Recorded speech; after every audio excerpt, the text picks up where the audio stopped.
সুদীপাকে চৌধুরী বাড়ি থেকে তাড়ানোর আগেই পরমার নোংরামি ধরে ফেললো গায়ত্রী চৌধুরী। হ্যাঁ বন্ধুরা, আমরা এমনটাই দেখতে পাবো অনুরাগের ছোঁয়া ধারাবাহিকের আগামী পর্বগুলোতে।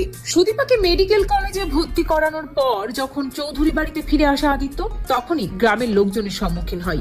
নবীনপুর গ্রাম থেকে বেশ কয়েকজন লোক আসে এবং তারা জানায় যে সুন্দর পালিয়ে গেছে। সুদীপাকে আরো সাবধানে থাকতে বলে।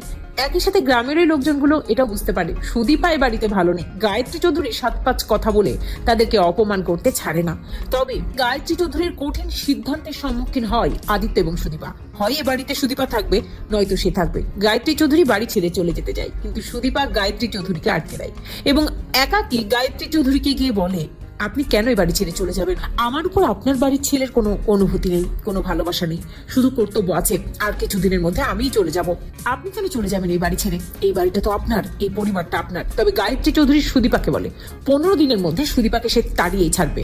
অন্যদিকে সুদীপাও থামে না। গায়ত্রী চৌধুরীকে বলে, ঠিক আছে, দেখি আপনি আমাকে জোর করে কিভাবে তাড়ান। তবে মনে মনে ভাবে সুদীপা, যাক 15টা দিন তো সময় পাওয়া গেল। সুদীপা এরই মাঝে নিজের একটা ব্যবস্থা করে নেবে এবং আদিত্যকে বোঝাবে, সুন্দরের খপ্পর থেকে নিজেকে রক্ষা করবে, এমনটাই ভাবতে থাকে। অন্যদিকে গায়ত্রী চৌধুরী ভাবতে থাকে যে কোনো উপায়ে তাকে সুদীপাকে এই বাড়ি থেকে তাড়াতেই হবে। অপরদিকে যেহেতু পরমার বাবা মা পরমাকে নেওয়ার জন্য চৌধুরী বাড়িতে আসে, পরমা কিছুতেই যেতে চায় না। পরমা তার বাবা মাকে বলে সে যাবে না এখন এই বাড়ি থেকে।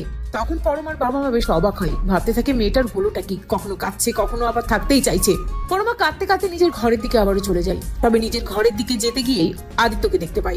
পরমা আদিত্যকে গিয়ে জড়িয়ে ধরে এবং আদিত্যকে গিয়ে বলে, আদিত্য আদিত্য আমি কি করব এখন? আমি কি করে এই বাড়িতে থাকবো? আমার তো একটু ভালো লাগছে না। আবার আমি তোমাকে ছাড়া থাকতেও পারবো না। আমি শুধু তোমার জন্য এই বাড়িতে বউ হয়ে এসেছি।